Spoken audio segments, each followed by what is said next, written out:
So I don't know if you saw this in the news, but apparently there are a number of Catholics who think that the new Pope, Pope Leo, is showing signs of being too woke.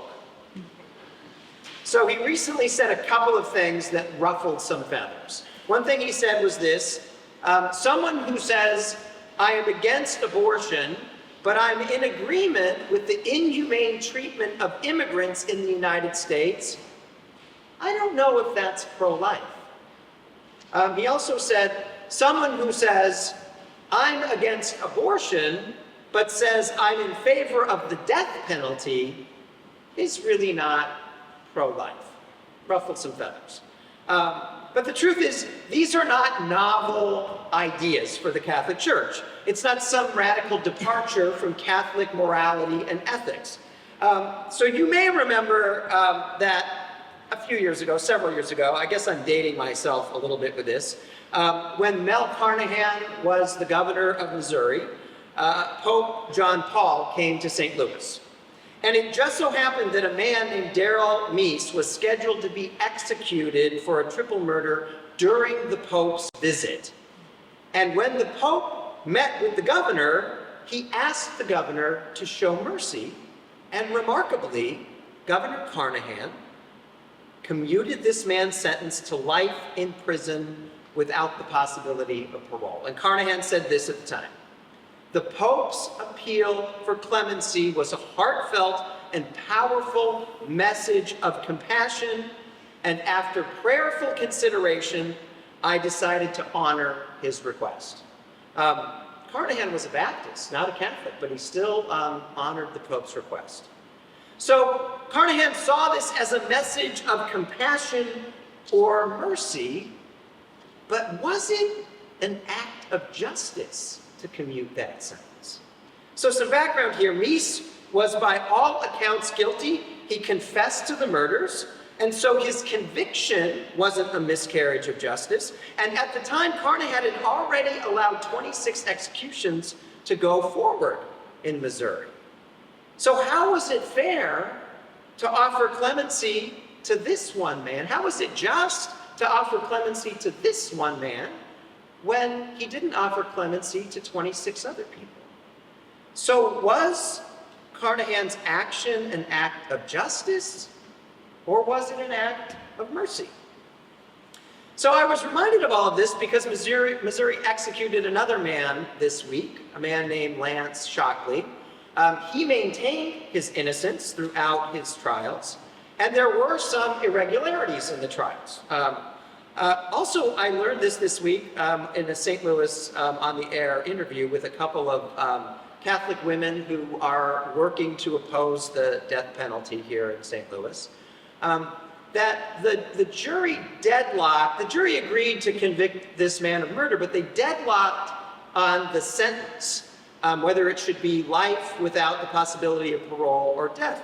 And apparently Missouri is one of only 2 states that when that happens, the judge gets to decide whether or not, or what sentence to pass. And in this case, the judge, not the jury, decided to choose death for this man. So in cases like this, is this really justice? So as we heard, in today's gospel, Jesus offers us a parable about the need to pray always so that we don't lose heart, so that we don't become discouraged. And I suppose there are all sorts of things Jesus could tell us we should pray for. We should pray for our own healing or the healing of our friends. We should pray for world peace. We should pray for an end to world hunger. But here he urges us to pray always and to pray for justice. And in doing this, he tells a parable about an unjust judge.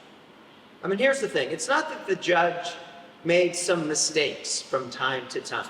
It's not that the judge didn't fully understand the law. It's not that the judge was sometimes swayed by his own political leanings. No, this judge, by his own admission, did not care in the least about justice. And I love the way that Jesus actually has the judge sort of casually admit this. He says, I have no fear of God and no respect for anyone. And sadly, there are more than a few lawyers and judges in our country who do not fear God and who do not have respect for anyone. So they're not really after justice. They use the law maybe for self-enrichment, to intimidate their political enemies, to climb political ladders, or simply to win the case, right or wrong, simply to win the case. So anyway, in the parable, a widow came to this unjust judge for justice against an opponent. And at first, he refuses to hear her. No surprise there, he's an unjust judge. But she kept coming back again and again and again, until finally he says, I will grant her justice so that she doesn't wear me out by continually coming. So a few things about this parable. First of all, the person seeking justice is a widow, and widows are a special class of people in the Bible, particularly in the Hebrew Bible. So dozens and dozens of times we are taught to take care of the widow and the orphan and the stranger. Those three classes of people are paired together again and again and again in the Hebrew Bible. And the stranger is often, or maybe always, an immigrant, someone who's not in their own country.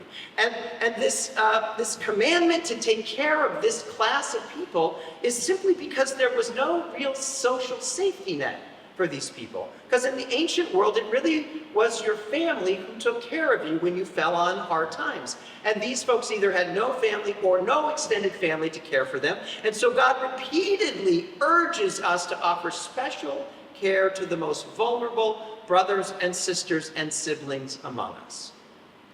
So when we are praying for justice, we are praying for a world that protects the least and the last, that protects the most vulnerable people in our community. So the next thing about this parable is it's terribly honest about the legal system. The legal system should protect the weak, but it often does not. And in this case, we have a judge who doesn't care about justice at all and is willing to completely ignore the cries of those who are weak. So the judge and the system are corrupted. We might consider in this light what the United States Department of Justice is doing these days, and then ask, is it really working in the interest of the least and the last? That's what biblical justice is all about, working in the interest of the least and the last. And is that what our justice system is doing? So the parable is honest about the failings of a human system in charge of justice. And then the final thing about this parable is this: even though the system is corrupt, that is no excuse for us to give up on justice. We are called to pray and to pray and to pray, confident that God will grant justice. God will bring justice to this earth. But when we talk about prayer, we should consider the teachings of another pope, Pope Francis, who said, you pray for the hungry, and then you feed them, and that's how prayer works. You pray for the hungry, you feed them, that's how prayer works. The same goes for justice. You pray for justice, and then you march, you protest, you advocate for, you demand justice. That's how prayer works. So prayer is never passive. Another way to put this is that we must be willing to work for the things that we are praying for. And this widow is a terrific example of this. She wants justice, and so she comes again and again and again until she finds it. She doesn't pray and sit at home waiting for God to give her justice. She comes again and again and again. Jesus says in this parable, that's how prayer works. But a word of caution here. Seeking justice like this widow, takes more than a little bit of passion. And passion can quickly lead to self-righteousness. So the pursuit of justice can become a sort of self-enhancement, a desire to prove that you are right and others are wrong. And so we have to remember that God's justice is not about getting revenge. It's not about turning the tables on our enemies. It's not about making other people suffer. It's not about doling out punishment. So with everything the current administration is up to these days, things like attacks on LGBTQ people, attacks on undocumented people, attacks on freedom of speech, attacks on the rule of law and due process, there's a lot of frustration and anger and anxiety out there. And with it, a lot of hope that one day soon our perceived enemies will get theirs, right? So I've seen this meme over and over and over again. It says this, someone should tell Pam Bondi that while Nixon didn't go to prison, his attorney general did. And you know, that just feels really good, right? She's gonna get hers in the end. We're gonna get our revenge. But we might ask ourselves, do we want justice for the most vulnerable people among us, or do we want to hurt Pam Bondi? Which is it? So as I said, true justice, God's justice, is not about turning the tables. It's not about proving you are right and others are wrong. It's not about shaming people. It's not about putting people to death when they do wrong or locking them up forever and throwing away the key. True justice, God's justice, as we have seen or saw earlier, is about defending the weak, but not by destroying our enemies. And so true justice is actually about redeeming our enemies, And it was the prophet Micah who I think saw this most clearly of all the prophets. So about 2,700 years ago, consider this, his wisdom is 2,700 years old. 2,700 years ago, he had this vision about what is required, what is expected of human beings. And he wrote this, O mortal, what is good? What is good after all? And what does the Lord require of you but to do justice and to love kindness and to walk humbly with your God? So Micah was really onto something here, right? Among all the verses of the Bible, these are kind of a handful of teachings that stand out. So what else do you know about the prophet Micah? I don't know much at all about the prophet Micah, but I know he said this. So this focus on justice and kindness and humility somehow speak to the human soul. At least if you're somewhat awake, they speak to the human soul about what it really would mean to set this world right. So one particularly illuminating thing about this threefold requirement is that Micah puts justice and kindness and humility above religiosity. So he says, God does not require us to be religious. God does not want burnt offerings. God does not want thousands of rams. God does not want 10,000s of rivers of oil. God does not want us to sacrifice our most precious things, our own children. And so in more contemporary language, it might be something like this. You can be a lifelong church member. You can serve time and time again as a deacon or an elder or a minister. You can tithe 10% or more of your income to the church. You can come to every work day. You can give to every special offering. But if you do not have a heart for justice, for mercy, for humility, God is simply not interested in what you have to offer. Wow, that's what Micah is saying. So this is a uniquely inspiring teaching in our scriptures. But I think there might be one thing that Micah got wrong here. And it's this. He put these three things in the wrong order. So here's what I mean. If we begin by pursuing justice, it's easy, as I said, to fall into the trap of becoming self-righteous.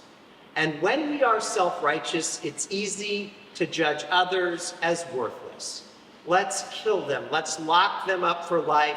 Let's push them outside of community. So if we begin with pursuing justice, we might fall into self-righteousness. But if we begin not with justice, but with humility, there but for the grace of God go I, maybe we have some hope. It's an admission that if we were born and raised in someone else's shoes, we would likely have ended up just like them. A criminal, a murderer, an immigrant desperate for new life. If we were raised in their shoes, we would likely end up just like them.